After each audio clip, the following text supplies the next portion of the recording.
John, it's truly an honour to have you here with us today. You've been one of our most requested guests by our community, especially with your upcoming tours in Australia and the US. Thanks for joining us. Well, thank you for the invite. I'm happy to be here.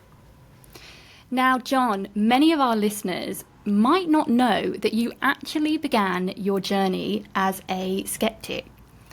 Can you Yes. tell us what was the pivotal moment or experience that led you to fully embracing your abilities?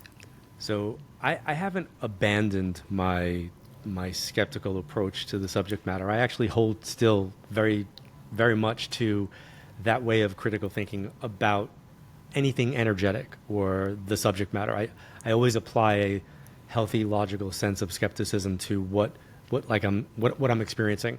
Not in the sense of doing readings now, that I'm in a different spot. But my journey began in a very Italian household with my mom and grandmother and folks always having psychics come to do house parties and card readings and seances and all sorts of paranormal types of like gatherings. My dad was a New York City police officer. He was a career military guy. And although I was closer to my mom and her side of the family, I kind of adopted my dad's philosophy. Like, it's not real. It's something that the ladies do for fun. And it's kind of like, stay away from it. And that was a hard, fast rule when I was a kid. My dad did not want me around the subject matter. And that was fine until my mom and dad separated and divorced when I was like 12, 13. And then we moved into my grandmother's home. And that was the place where all of this transpired. But I was the kid who used to make fun of the people that came out of the room after their reading. And I would pull apart everybody's reading. And it got to the point that my mother actually pulled me aside one day and said, "You need to stop." And I go, "What?" She goes, You're taking the fun out of it for people because you're like poking holes. Like you're just you're not being respectful." And I went, "Okay, but it's just not what I believe in." So then, long story short, one woman came and my cousin came downstairs and she was like blown away. And she was normally my partner in crime. She would also make fun of the people. And she said, "You have to go. This woman's amazing." And I looked at my mother, was like, "Can I?" And my mom said, "You can go as long as you treat her with respect." And I said, "Oh, I'll treat her with respect." I go, "But I'm just not going to help her." And her name is Lydia Clore. And she did a reading. She took my high school ring and she did something called psychometry, which is where you hold on to an object. And when you do psychometry, there's two different types. There's objective and subjective. Subjective psychometry is you read the subject. So she was reading me. And she was so commanding in that session that it forced me to kind of be like a teacher in school. I was 15. I was in high school. So she had that kind of very kind of like commanding, like, "You will pay attention to me." So I did. And she was very accurate. And that was the pivotal moment because the things that she came out with that day, I mean, although some of it was a little bit crazy, the things that she said started to happen. And she told me I had the ability. And that was kind of the pivotal moment. And how was your journey with, exploring your own ability? Like, where do you begin when someone tells you that? Well, first, my journey began with asking kids in high school, like, "Well, hey, like, have you ever had this experience?" No. "Why, have you?" And some people I said yes to, some people I said no to. Having a conversation with a teacher saying, "Is it normal that, like, you would see, like, your dead grandfather?" And she said, "Well, for some people it might be normal. For others it would be foreign. Why? Have you had that experience?" And yes, I had. But I didn't think it was a thing. Like, I just thought, like, that's what happens. Your dead relatives show up every now and again. So I went to the public library and I literally read every book that they had under the occult section back in 1985, which was not a lot of books, to be honest. But I read every book that I can get my hands on. And what I discovered was that all of these books that were written prior to me being born were talking about experiences that I had had my entire life. And I just kind of relegated that to coincidence. Oh, that's like, that's a coincidence. Oh, isn't that funny? Like, oh, we were thinking the same thing at the same time. Or, oh, I dreamt that was going to happen. Huh, what a coincidence. Like, there was a lot of that. And my uncle was married a woman who was actually a card reader. And she was reading for my mom. And I remember sitting with her and watching them do that. And I just had this, like, overwhelming feeling, like somebody wrapped me in this, like, feeling of, you can do this. Like, you can do this. So I didn't tell anybody, but I went to, because I was now done with the books in the library, I went to a bookstore. And it was in the middle of the afternoon. and I was going to try to find a deck of cards. I didn't want to ask anybody, like, where do you find like a deck of those cards? And I went to the bookstore, and all the way in the back, always in the back, was the occult section. And the bookshelves kind of like went down on a slope. So they sloped down. It was only myself and the woman that managed the store in this Walden Books.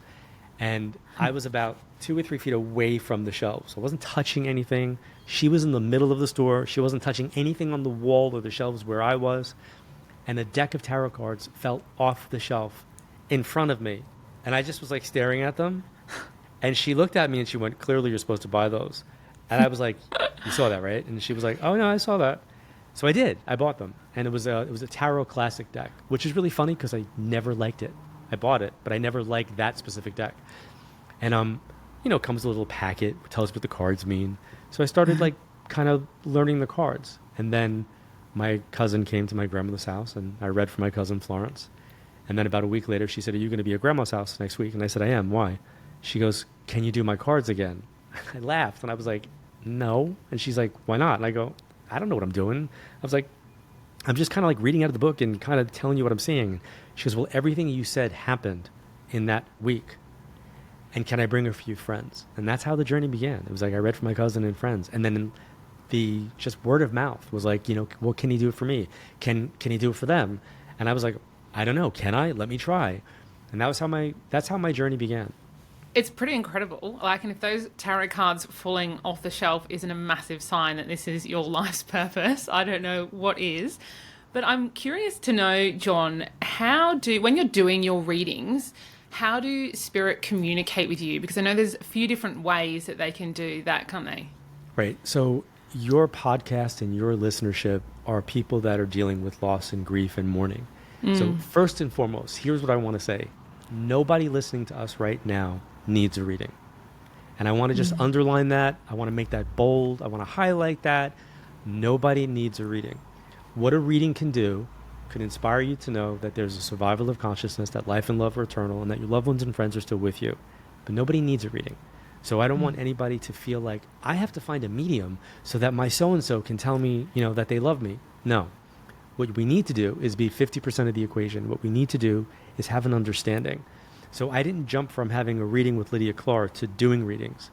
There was a lot of work in me researching and reading and learning and understanding. And by the way, different religious cultures, different ways that people view death, some of the kind of woo-woo stereotypes, as well as the kind of more scientific vibrational ways that you would look at it. So everybody that's listening, I want you to know that nobody needs a reading because your loved ones and friends are with you. They're connected to you. It's their love for you that keeps you guys tethered. So the goal really is don't go find a medium. Take the DIUM off that and work on the me. Work on yourself. Work on your understanding, right? And the importance about working on you is once you have an understanding of the language of how energy works, then you'll recognize how subtle those signs are. And everybody wants the big, billboard in the sky message, and everybody wants the the dun dun dun. But I'm going to tell you that the majority of messages that come through in private sessions and when I do my work, they're pretty boring. They're pretty trivial. They're pretty mundane. They're pretty run of the mill. And that's because it's the everyday stuff that they're coming through with. So that's kind of what I want people first off to know. Nobody needs a reading. What they need is an understanding so that they can be 50% of the equation and not rely so much on people in spirit to, do that thing, make the lights flicker, show me the butterfly, make the bird fly in, come to me in a dream, give me that song on the radio, let me have that scent or smell, all the ABCs of communication, which will happen. You just got to recognize it because it's very subtle. Yes, and I think that is a really important point that you raise, because I have heard you say before that you're not the solution, you're Correct. a bridge. Correct. And I do think that's really important. So thank you for saying that, because it is really helpful. And you're right about the signs. Im and I have been on a journey since our mums died, paying close attention to signs. And the other day, I had a day where I just noticed little moments where my mum was coming through, and they weren't anything big. It wasn't, like you say, a huge moment where it was a really obvious sign. Right. But I think it is just paying attention, it is just being open and being aware. But some people might ask for signs and not receive them. Or miss them. Or miss Or them. miss them. I was that person. Yeah. So right after my mom passed October 5th, 1989. And right after she passed at home. She had terminal cancer. I wasn't in the room when she passed, which, by the way, a lot of people listening might feel remorse or guilt or think that their loved ones and friends are disappointed in them because they weren't in the room when they passed. Please understand that if you weren't there, you weren't supposed to be there. If you weren't with that person when they crossed, you were not supposed to be there. You may have wanted to be there, but you weren't supposed to be there because that person maybe would not have been able to transition if you were in the room. So that's number one. So we can hold people back when they're alive and they're trying to transition. We can kind of, our love can kind of anchor them a little bit. We can't hold them back. Our grief and tears and depression, sadness can't hold them back once they transition. But right after my mom passed, I needed to, I'm a control freak, like I needed to do something. So I walked out of her room and, a lot of family was there. My mom was one of 11 kids. So there was a lot of family that had been there. And I went back into my room and I just immediately kicked into like spiritual air traffic control. Like, okay, so right about now, you're probably seeing a big tunnel and a light and, maybe you're seeing grandpa, maybe you're seeing, her brother-in-law had passed. I was like, I'm going to be okay. I go, but I'm going to be okay quicker if you can send me a sign. I go, and specifically, not just the 3 signs that we had discussed, before you passed, because I had those too. I go, I just want you to send me a white bird. One white bird, but it's got to be specifically on something of mine.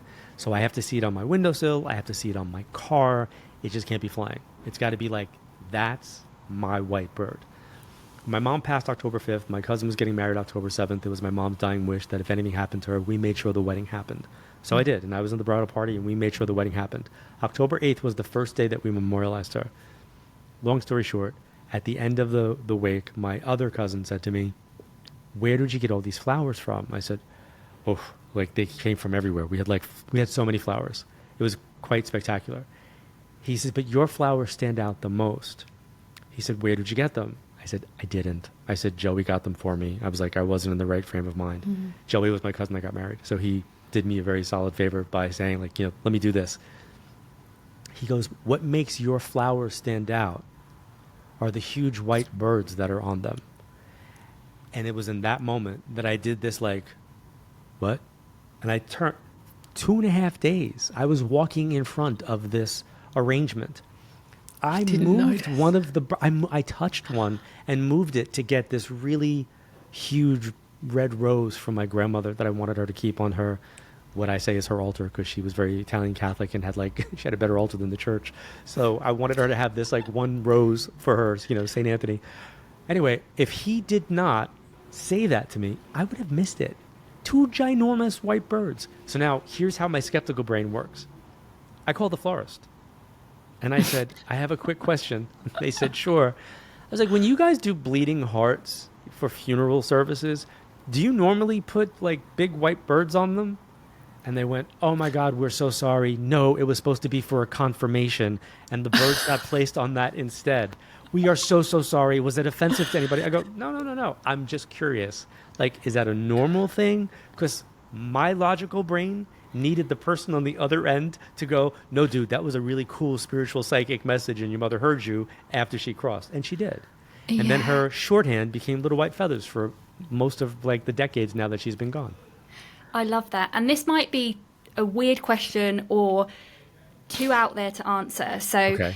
But like, so in that moment, your mum making the white birds appear on the flowers, like how did she make that happen? Was it like interfering with the florists? Absolutely. Like some poor person at the florist got distracted because my mom was like, no, over there. Mm. And it's that subtle. No, over there. Like a lot of your listeners are going to say that they find change, right? People might find pennies, they might find change, and that's like a sign from, whomever. Do I think a penny's materializing in front of them? No, I think somebody's dropping it. I think somebody's dropping that, and then you're getting alerted. So I always assign a logical explanation to the supernatural phenomena to a point. And then we go, okay, that's really cool. So yeah, I think she distracted the person at the florist, and instead of the floral arrangement for the confirmation, the funeral one got the birds, and I'm happy. Yeah. Yeah, I can relate to that story of being skeptical when the signs come and they're so damn obvious. So I had a moment where I was asking my mum about a situation that was happening in my life and I needed reassurance about whether it was the right choice. And we were on a recording in Riverside actually, and I was talking about this grey owl that appeared in front of my car, flew right past my car, and I was questioning whether that was my mum. And then as I was talking about that, all these fireworks went off in the background of my Riverside screen. It was so bizarre. So weird. But the fireworks had exactly something to do with the question that I was asking. And then I was like, I was like contacting Riverside. I'm like, is it normal for fireworks to be going off in the back of the screen? I just needed that reassurance. But sometimes it's there. It's so obvious. And important to say thank you. Like gratitude is really, really important. Like to come from a place of gratitude. But I want to give your listeners like a little bit of an exercise. I want you guys to imagine back to when you were like in elementary or primary school. Imagine back when you're like in first or second grade and your parents are anywhere around you and maybe a teacher says something to you that's not okay. Maybe a teacher says something to you that immediately there's an internal like red alert that goes off and it you don't know why. But you just know this is not okay.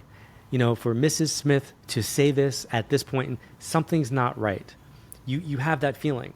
And then she asks you a question. And that question now is also not right. It's not appropriate. And I don't mean sexual. I just mean just in general. It's something that's just not right for her to be doing. Mm-hmm.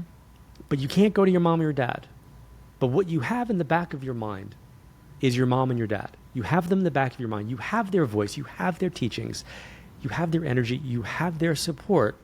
And you know them well enough that if you say to this teacher, no, I don't feel comfortable doing that or answering that, you know that they're going to back you up as well, right? Okay. We are all that child as we're navigating our life lessons. And our loved ones and friends in spirit may not be with us in that classroom, but we have that same sense of what doesn't feel right or what does feel right. And we have to trust their energy, their voices, their teachings, and the experiences that we've had with them. And by the way, some of those teachings might be bad. Some of the people listening might have had very negative relationships with their loved ones and friends who have crossed. And they might be concerned about that abusiveness still being connected to them. And I want to say that directly to them. When we transition, we're no longer that character. We're not playing that role. We no longer have that energy of negativity attached. So you can release that part of who they are. Don't carry it with you. And if you need to, write that person a letter and burn it, rip it up, do whatever you got to do with it. But that doesn't mean that when you look back on your timeline with them, that you rewrite the history of that. So I'm all about getting people to trust their feelings and their knowings with understanding we have our own skeptical biases that kick in as well. I feel like we've lost touch with our intuition a bit though, right? Because Sal and I, we both struggle with anxiety, and sometimes we're like, what's anxiety and what's our intuition? Like I feel like we've gotten to a place where we all don't really know how to trust that intuition of ourselves, so right? For the people that are listening, you won't be able to see this, but if you're watching this, this is in front of me at all times. It is a rock that says trust. This rock is about 35 years old. I mean, at least 35 years old. And I have it in front of me whenever I'm working with a client, because sometimes what happens is I'll be doing a reading for somebody and I see something and I'm telling the client what I'm seeing. No. It's all no. Mm-hmm. What I've learned is it's no, that's not what I want to hear. No, that's not who I want to hear from. No, I don't want to hear that message. Tell me something else. The no has so many other iterations. So I have to trust what's coming through while support the expectation of the person who's trying to be read.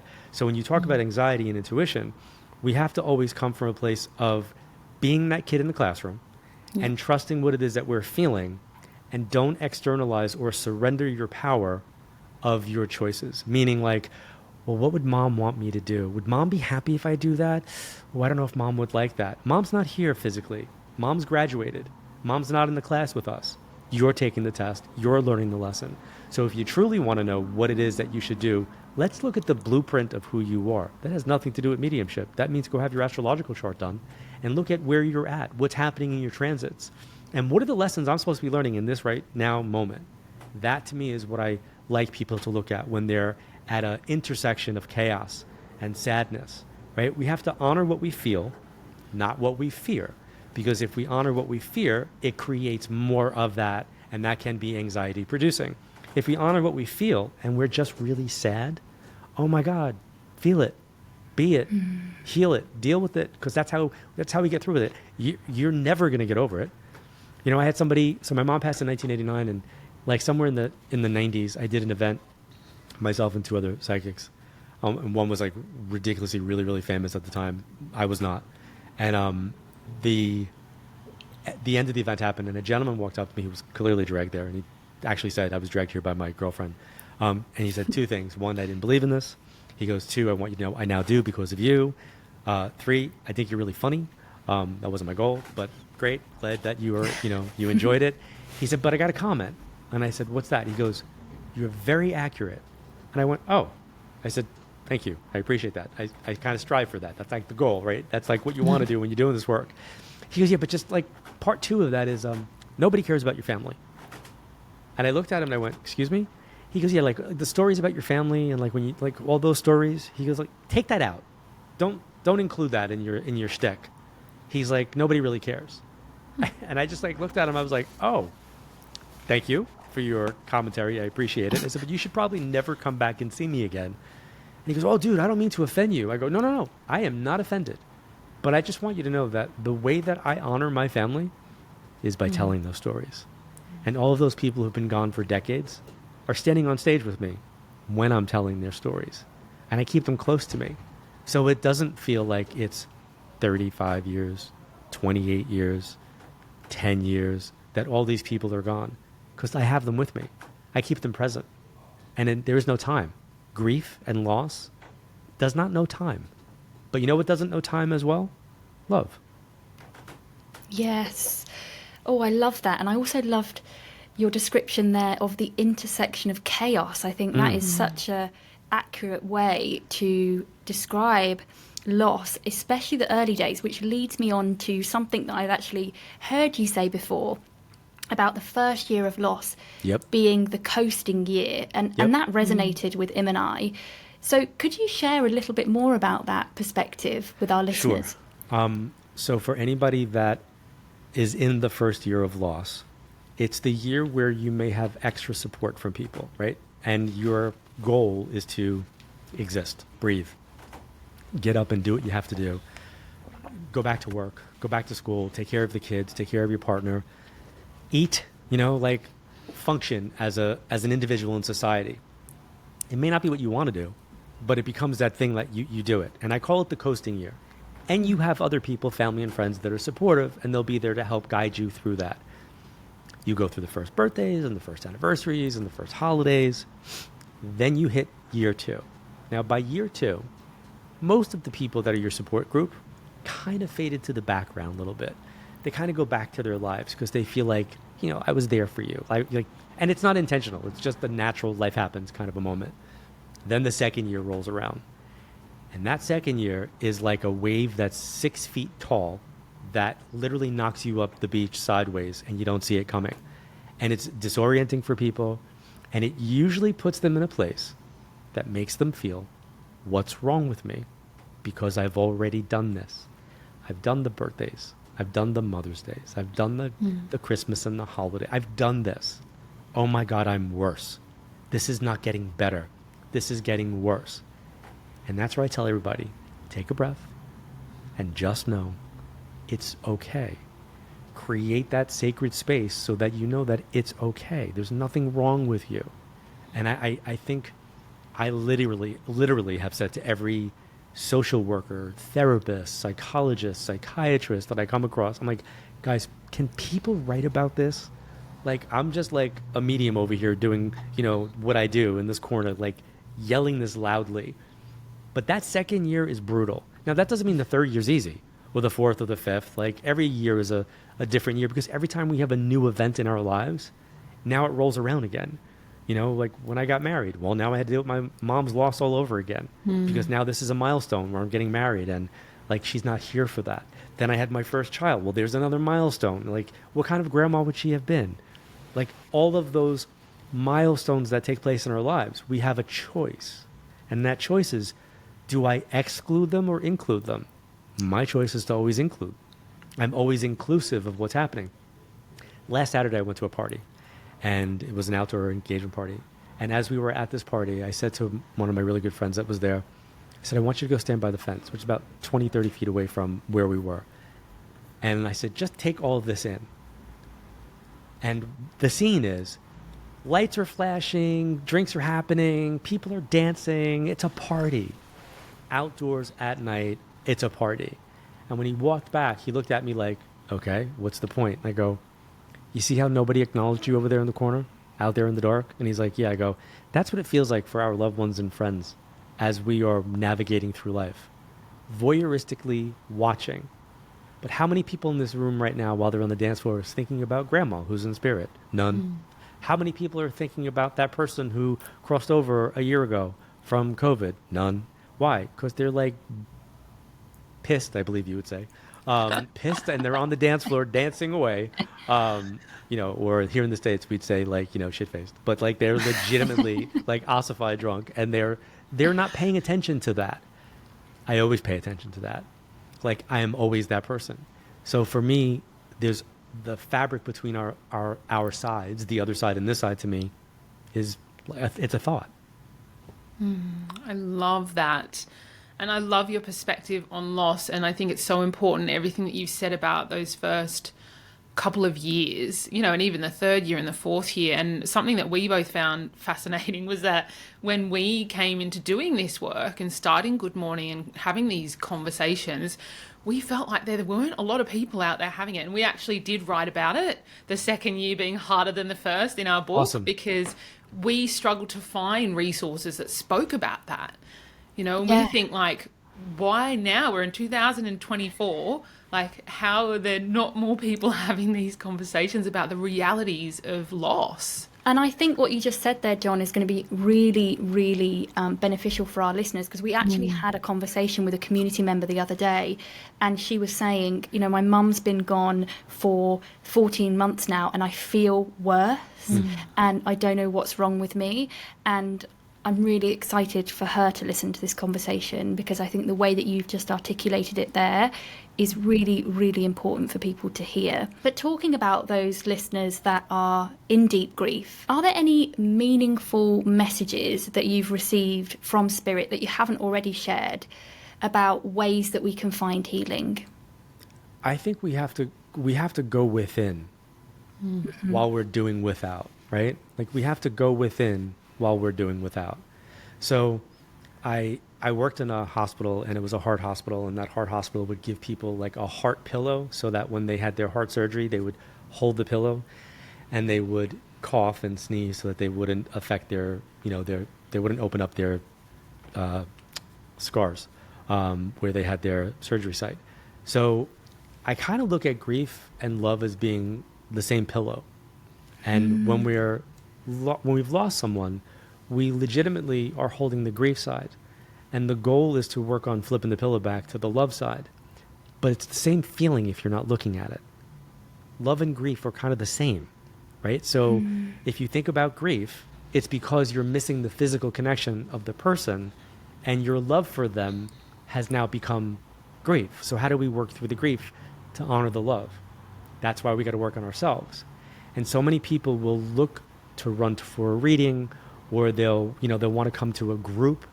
And I tell people, right, I say it all the time, if anybody's coming to a group, an event, or anything that I'm doing, and you're coming with that, I desperately I need to be read tonight, do not come. Please do not come.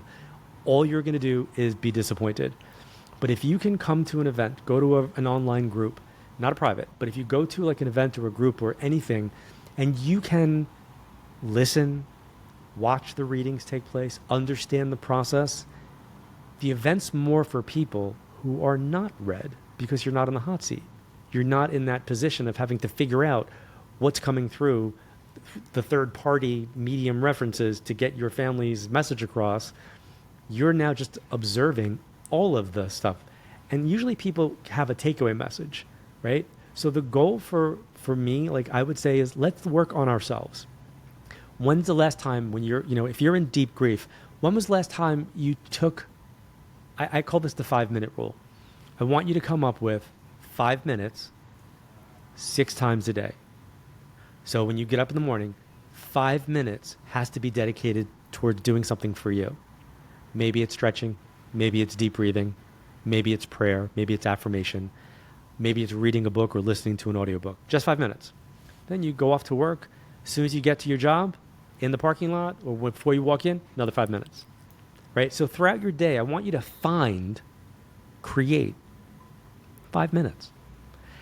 That's about you, right? So you're now kind of taking back, marking time, 5 minutes at a time, just 5 minutes at a time.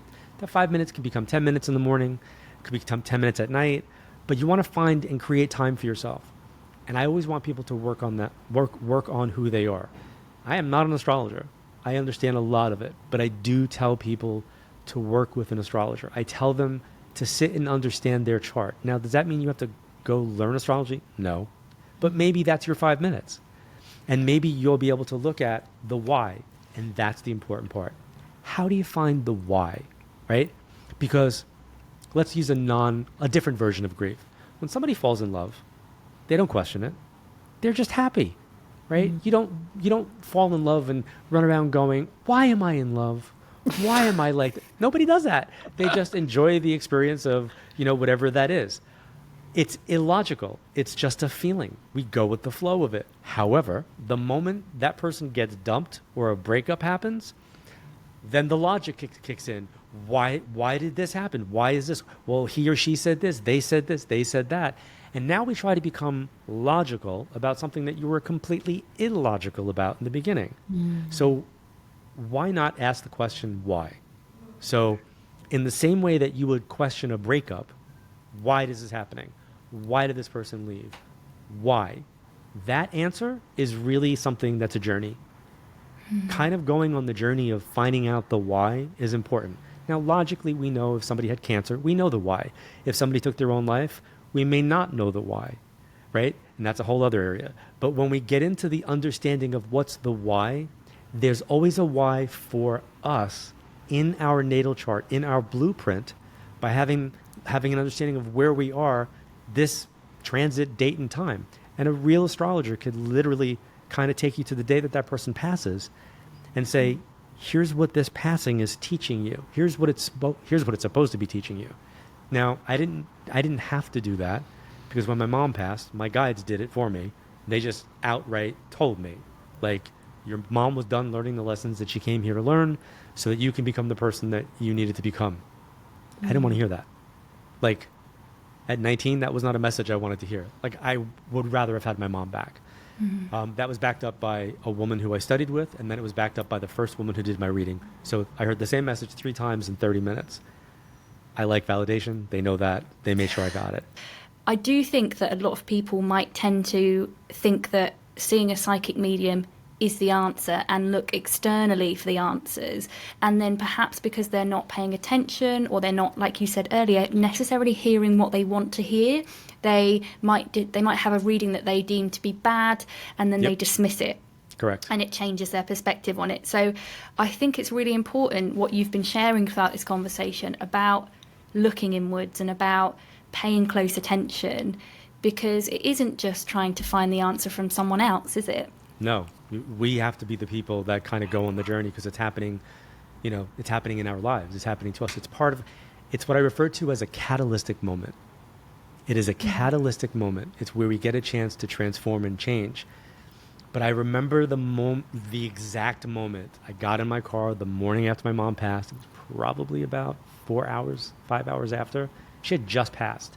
And I remember I sat in the car and I looked up at the window of the room where she had just passed. And I remember thinking, nobody is ever going to care what time I come home again. Like, no curfew, no ceiling. Like, nobody's ever going to say to me, you can't do that. That's not good for you. Like, now she was gone. Like, I didn't have that because I wasn't close to my dad. My grandmother was older and she was, devastated because she lost her child. And I just remember sitting there kind of falling, and this is the morning that she passed, falling into this like chasm of like grief, the abyss of grief. And then in that moment, like this, like a lightning download came through from my guides. And it was adventure or victim, choose. That's what they said to me, adventure or victim. And I was like, adventure. And I remember thinking, like, in my 1987 Pontiac Grand Am, sitting there like, what does that even mean? I got it years later. Like, I got it over the journey. And that is, we can all be a victim of what happens to us. We can all have a victim mentality. We can all become victims of that catalytic moment, or we could make life an adventure and take them on the journey with us. And that's what I've done. I've taken them all, and there's a lot of them now. I've taken them all on the journey, and I don't feel like they're not with me. I feel like they are with me. I feel like they're very much, connected. And it is not like and for people listening that are going, well, of course he's saying that. He's a medium. He can talk to them anytime he wants. No, it's not how it works, because I'm not like having like, hey mom, pass the butter. It's not how that happens. I'm like a doctor who can't operate on himself in the same way. So I'm going to get my symbols in the same way you're going to get your symbols. I just might get them a little bit louder. I will say that. I'll recognize them because I have more knowledge. But that's the important part. Like, make life an adventure.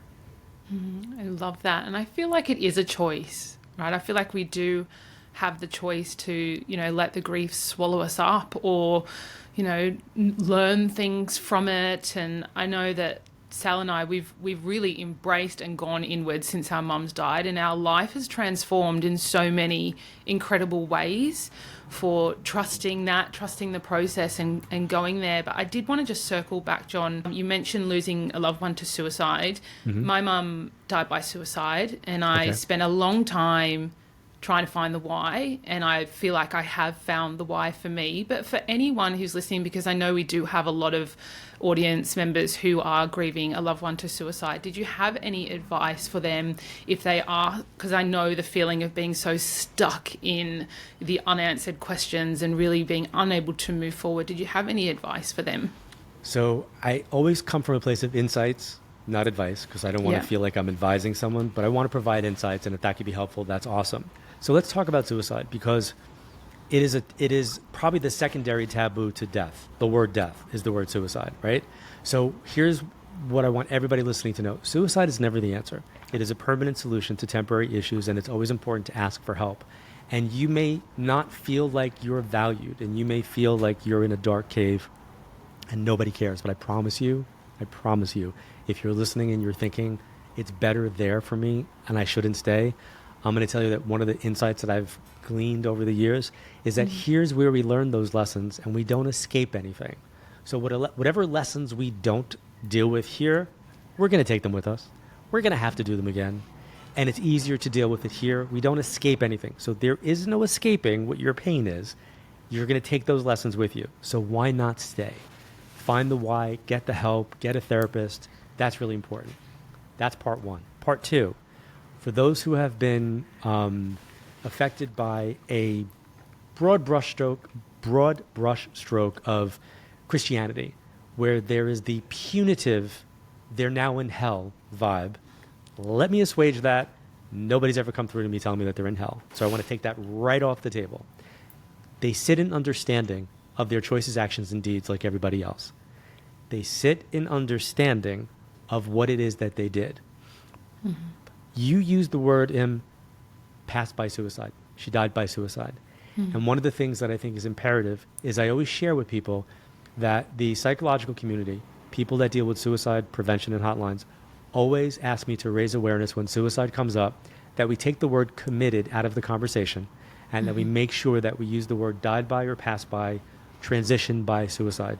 And the reason why we take the word committed out is the word committed is highly associated with the word crime, and it stigmatizes the loss for the folks that are navigating their own grief. Now, when people pass by suicide, they're not given the same grace that people who pass from an illness are. So let's just take a moment and sit with that. If we watch somebody who's 6'4" and 240 pounds and muscular and lives like, a very robust athletic life. But they wind up contracting pancreatic or liver cancer. And we slowly, over a year, watch this 6'4" person become 6'2", and now he's down to 170 pounds.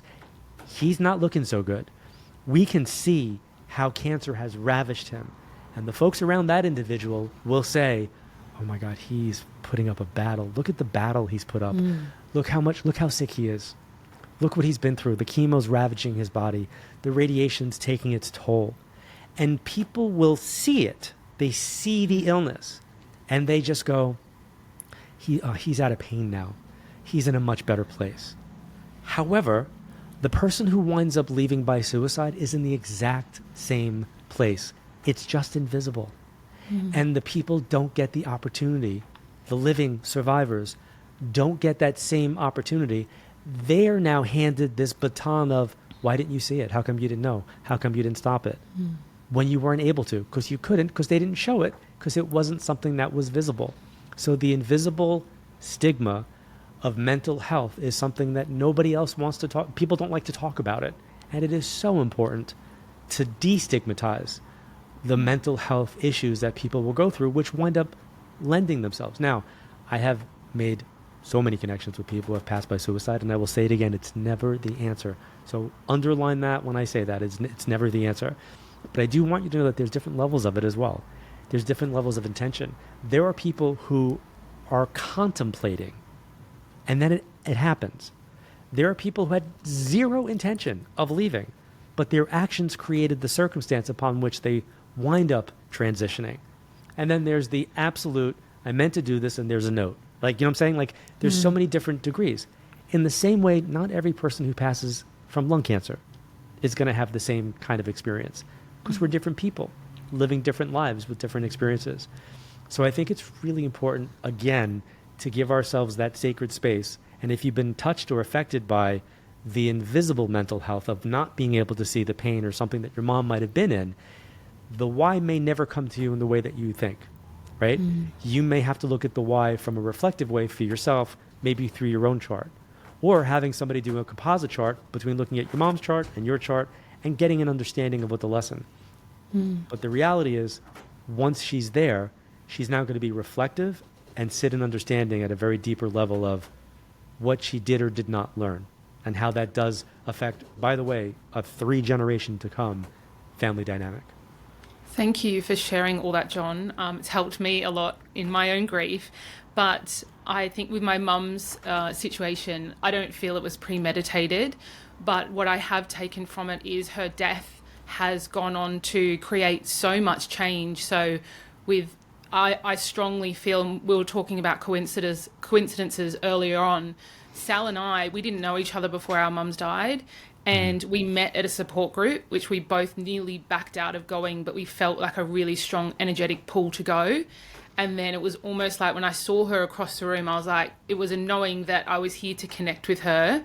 We didn't get a chance to talk on the day. I found her on Facebook, messaged her, we met up, and it's just been like, it's like a soul connection. Like, we feel like sisters. And I strongly believe that our mums made us meet to go on to create change from their deaths to help other people. And that's kind of been the why that I found, and that Sal has found as well through their deaths. And I know, some people don't have those profound experiences, but I do, those coincidences, like there's been so many, too many. And I love that. So your mom's bringing you guys together was kind of like my mom making the white birds show up on the roses, right? It's kind of like that pull to make that happen. I think there's something else I'd like to address, because this is a very specific podcast with people that are in grief. There may be people listening to you that have been in support groups for years. Yeah. They may be in support groups and they may feel guilty for wanting to leave now.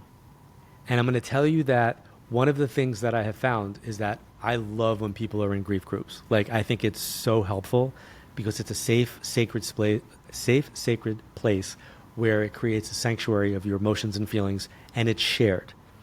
But if you've been in a group now for, like, let's say 5 years, and you've lost your daughter, and now you're kind of like leading the group in your years of experience. New people are constantly coming in. It's almost as if your healing gets like held back a little bit. You're now brought back to day one all over again. And I've met a lot of people over the years who feel guilty for not wanting to leave the group because they feel like they're going to be leaving their loved one if they leave the group, not realizing that you may find a different way now. You don't have to be in that group. Maybe you're in a different group. So always check in with yourself. Like, where am I at here? You know, like, is this helping me, or is it now kind of holding me back and making me feel sad? Like, I don't like feeling sad. I don't like going to the cemetery. Like, my entire Italian family live at the cemetery because, like, legitimately, there's so many people that are there. I'm not that person. Like, I get sad when I go there. Like, it doesn't make me feel connected. It makes me physically look at this is where their vehicle is parked. I don't want to go honor that. And that's me. But other people, like specifically in my family, they need that. That's the place where they go to feel connected. So that's good for them. So, you know, some people feel, you know, if they listen to music, that's their way of connecting with that person. Maybe it's food for others. So I think however we do it, as long as it's not self-harming, meaning like escapism through alcohol or drugs, I think however we do it is therapeutic if we're moving for progress, which is including them and being 50% of the equation with and for them, keeping them with us. So many pearls of wisdom, John, so many important things that you shared in this conversation. And one of the final questions from us here, if you could communicate one universal message from Spirit to everyone listening right now, what would it be? Immediately, like the moment this podcast is over, call the person that you love in your life and tell them that. Tell them how you feel about them. Do not wait for the right moment, the right time. If someone's like, you know, on your nerves and pissing you off and you're having an argument and whatever that, it doesn't matter. Just figure it out, move through it. I think it's really important to communicate, appreciate, and validate the people while they're here. It's been my tried and true message since like I first started doing this. It was like how every episode of Crossing Over ended. It is important to make sure that we honor that. That's what I would tell people. And by the way, I'm still going to say it. I understand that there are relationships that we have that are detrimental for us. And there we create boundaries. And as long as you're okay with not communicating and appreciating and validating that person, because it's better for you from a healthy standpoint, that's okay too. Thanks for acknowledging that. I feel like we could keep going on and on, John. This has just been an incredible gift for us and our audience having you on. And where can listeners find tickets to your upcoming live tour? Everything that I do is on johnedward.net. And then for folks that are interested in like this subject matter and they want to like evolve in their lives, I have a platform that's called Evolve Plus TV. So if they go to Evolve Plus TV or evolveplus.tv, and then eventually it's going to be evolveplustv.com. But at Evolve, if you go to johnedward.net, it's going to get you there. And you'll see a little cookie logo with a bite taken out of it. And it looks like the planet Saturn. I have a channel on there that's my own. And I kind of do this live and I read for people and answer their questions. Then we have a channel called The Orbit. We have a channel that deals with grief. We have astrologists, numerologists, Reiki practitioners. It is a very robust, energetic platform that is kind of a sanctuary. No negativity. Like in this dividing, chaotic world we live in, wanted to create a safe haven for people to literally evolve. So that's what that's about. They can find me there as well. Amazing. Thank you, John. And thank you so much for sharing this hour with us. Thank you for inviting me. I appreciate it. It's been such a treat, and we really appreciate it. Thanks, guys.